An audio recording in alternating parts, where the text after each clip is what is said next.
Hello mga lalas, nag-shawarma kami ng lolo. So nilagyan ko siya ng egg. Tapos lettuce. At nilagyan ko siya ng ham. Ayan. So yan ang aming dinner ni lolo. Shawarma.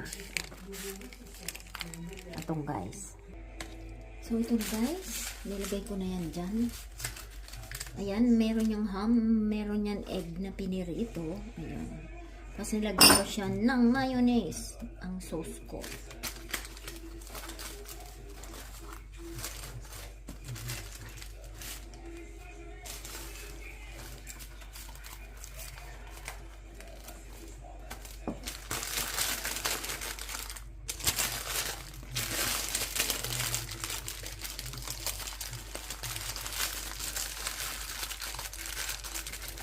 So, ayan na guys, ang aming dinner ni Lolo.